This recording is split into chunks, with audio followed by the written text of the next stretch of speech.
Hey guys, before I start the Bricklaying vlog, I just want to thank everyone for all the support on YouTube. It's been a year since I uploaded the first Bricklaying vlog, but I didn't title them Bricklaying vlogs then. It was just a bit of a garage build, but I did the sort of voiceover thing that obviously I'm known for doing on these videos. Obviously at the moment. So yeah, thanks a lot for your support. I was going to do a little bit of a story of sort of how I got to this point, but it was a little bit rambly. I did one when had a few beers last night, and it was like a bit cringeworthy. Me sat half naked, you know what I mean, talking to camera as I do it, top off. So yeah, I'll probably go into a bit of detail on the voiceovers and stuff, on some tips and whatnot, as I always do. So yeah, in this footage we're building the garage from we started on Saturday, and yeah, check it out. It's Monday again, everyone. Hope everyone's had a good weekend. Just getting a tub out. I've got to leave a little bit earlier today, so we're going to brim one. See if it gets us to 11:30 maybe. Yeah. So yeah, check it out. So that's it. What we got done today. It's 2:30. We're going early. I've got a little corner set up down there with profile. That's up 23 above damp. 25 course was laid on that. So yeah, see you tomorrow.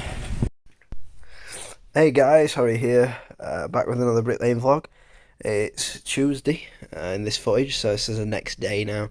I just didn't do an intro for this day, so I'd do a little voiceover for you guys.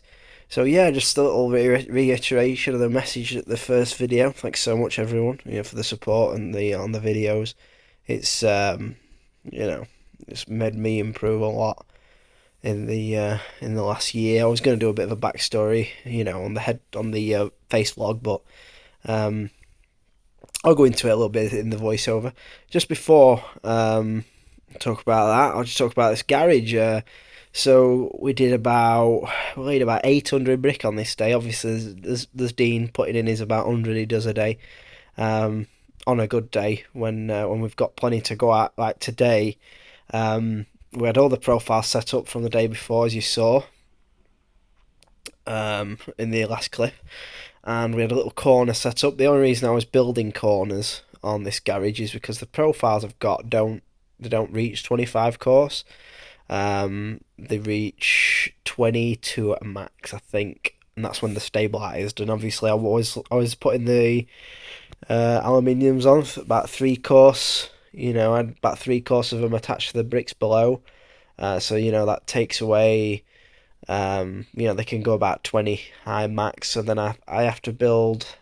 I think we build about 21 or 22. I have to go 3 above the profile to get, to get my full 25 course that I was doing on this garage, because I took the splash off, and then put the the splash, and then that, which was 2 course, and then damp on that, because on the garages, on a lot of firms, they normally have it 150 above slab height. Yeah, I've got some bigger profiles. I did mention in a video or two ago that I was looking to get some new profiles, but I've actually got some bigger ones. I've got some 2.1s, and I'm only using at the moment, I think these are only 6 foot. I don't know what that is in meters, but I think they're an extra 150 bigger than these, so that'll be pretty much perfect for the height I normally reach to. This garage, I took it probably a 2 course higher than I normally would. I reached 23 from damp, where I'd normally only reach 21 or 22. I did 23 on the the band lift as well. Probably 23 is a good height, depending on your ground height. If your ground's a little bit low, it's a bit of a stretch reaching that 23rd. And obviously, like I say, if this had obviously with a garage be having your 2 course of splash on anyway a lot of the time, from slab, I could have probably reached 23 comfortably from if the slab was at that height on a house. But I find sometimes you stand on a milk crate, it slows you down a lot during that last couple of courses. You can see on this garage, perps were set out fucking completely massive, horrible. So that slowed us down a little bit. And as you can see, I've just moved once I've built,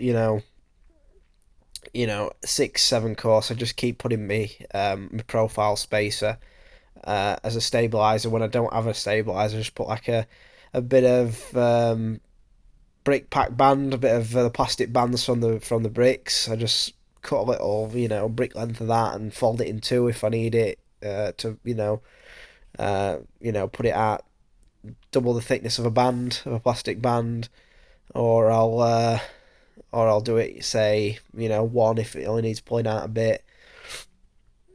And that's how you can get away with it. You just have to keep moving it up every like 3 or 4 course. You got to move it up, or just what I do, I just put multiple in. I'll just put after a couple of courses. I'll put another one in. Of course, after that, I'll put another one in. But it can happen where a couple of your bricks aren't touching the profile. So at the end of the day, you want to take your profile off, and then just ease those bricks out back to the level when you do. Yeah, it's always a good thing to do.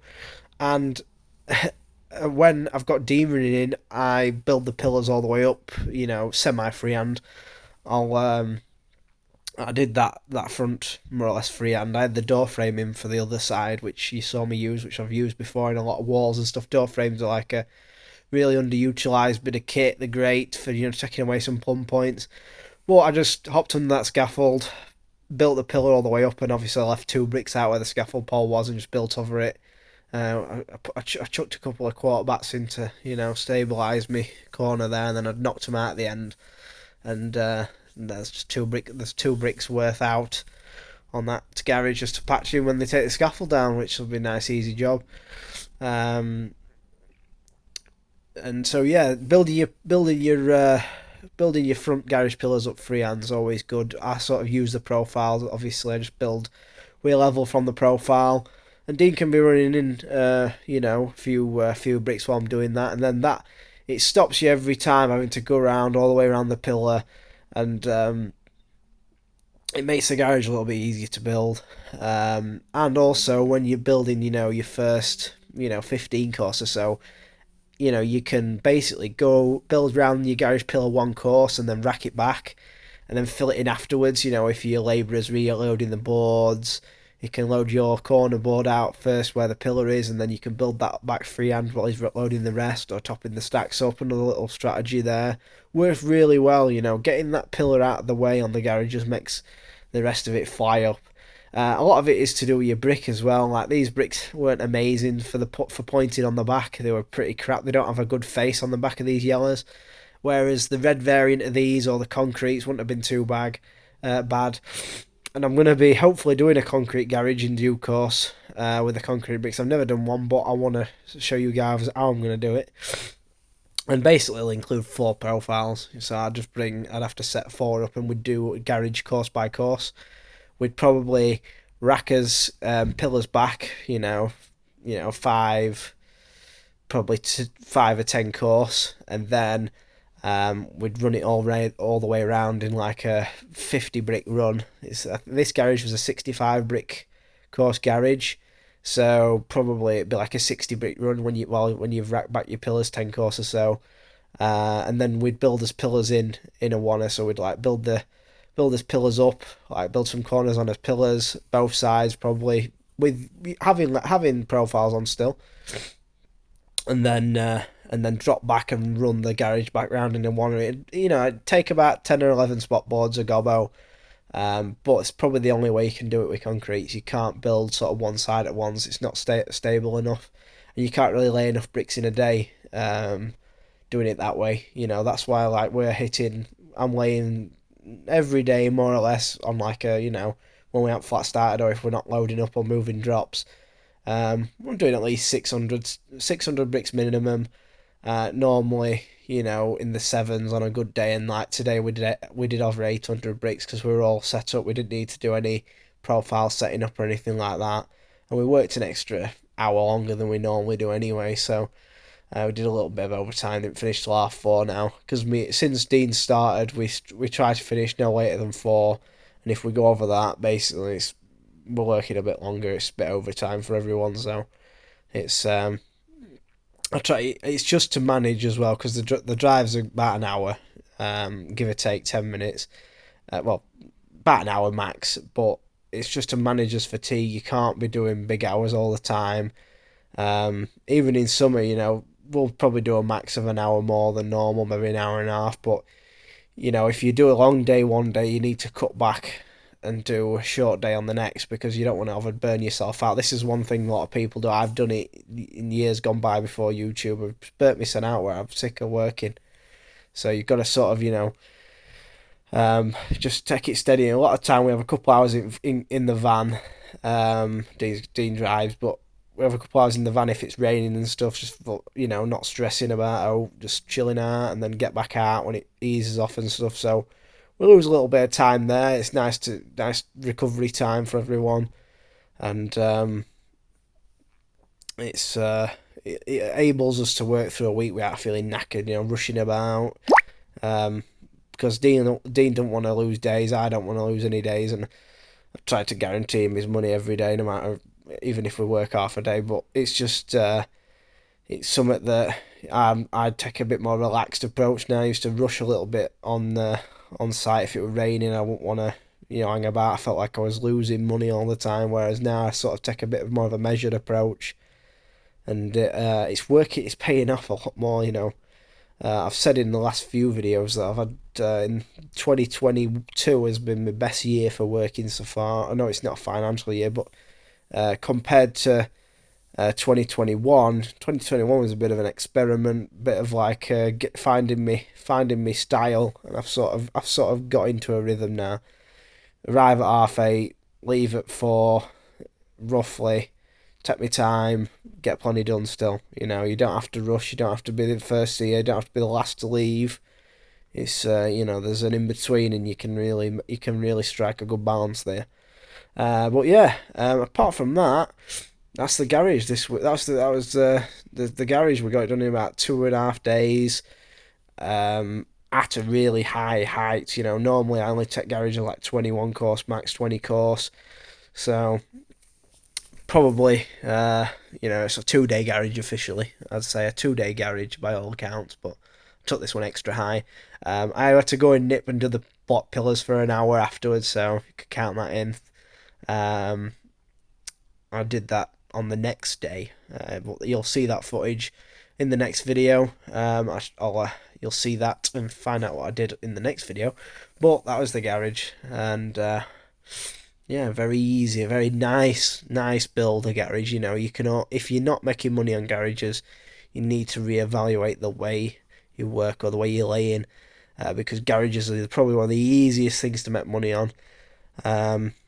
If not the easiest, the only thing I'd say is easy as a boundary wall. But if you can put your numbers down on a garage, if you can lay 500 bricks in a day on a garage, you're doing pretty well.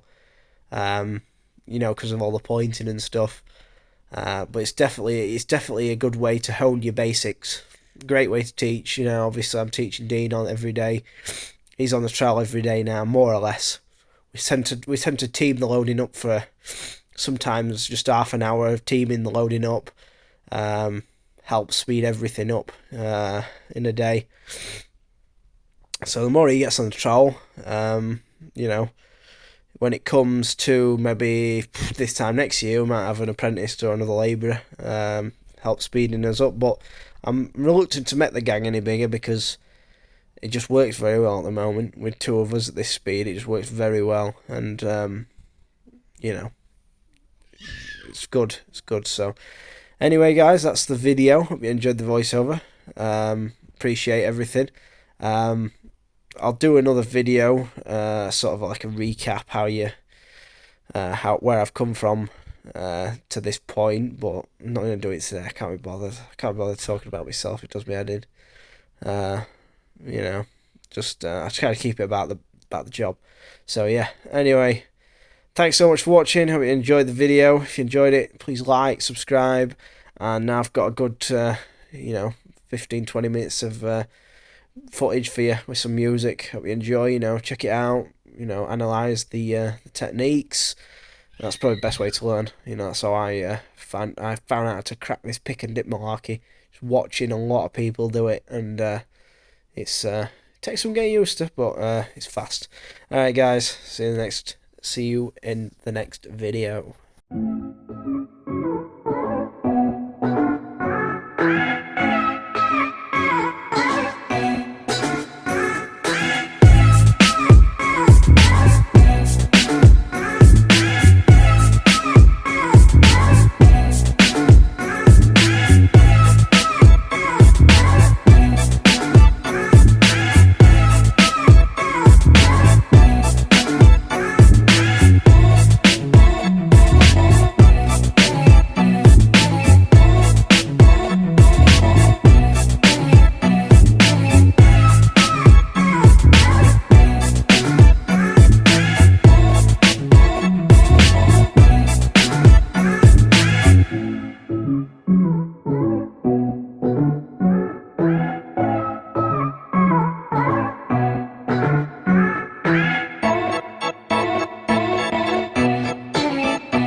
I lost my best friend to 23. She left her body and hovered above me. I saw no shadow, I looked around, searched every building and home that I found. I saw no shadow, but felt a glow. The warmth inside me, it kept me afloat. It felt like heaven had found my bones and gave me comfort when I feel alone. Now you're gone, I'm alone. I guess it's time to get better.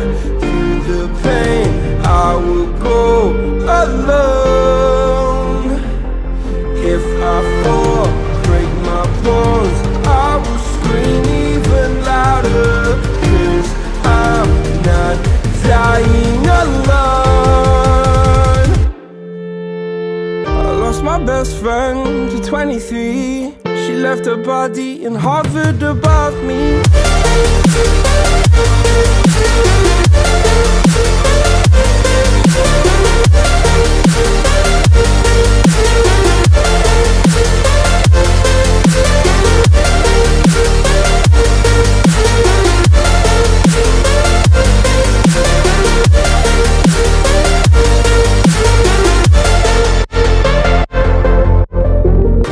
My best friend to 23. I heard the heavens crying above me. They gained an angel, I lost a friend. I felt like dying again and again. I went through hell, stared at death, but I keep fighting with each living breath. I saw no way out from where I stood. Felt like the fire had burned me for good. Now you're gone, I'm alone. I guess it's time to get better. Through the pain, I will go alone. If I fall, break my bones, I will scream even louder. 'Cause I'm not dying alone. I lost my best friend.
Got to do with that. Stop that in a bit. Yeah, it's just where that brick's just walked out on corner. That's all it is, Dean. Yeah, don't worry about it, bro. No, it's just that sometimes the brick below, if the brick below is a bit bent, and you've just caught the bent bit of it. You know what I mean? That's what can happen. Sometimes a little tap on bottom too, like that, Dean. Watch me do it. I'll show you. I'll say I lay it. Yeah. I'll lay it now. Say theoretically that one looks like it's sticking out, and just get a little tap in like that. Alright.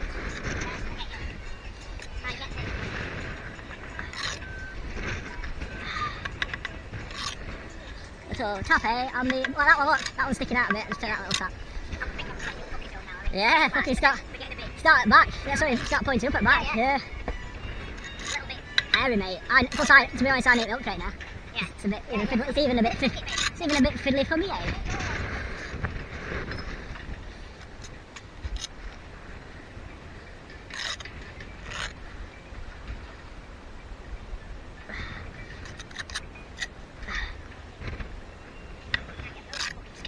No. You did well there, Dean, to get to that height, mate. I say you did well to get to this height, mate. Right, so it's garage finished. There we go, it's the side we got all the way up today, 25 high. I might be on some top outs tomorrow, we'll see. See you in the next clip.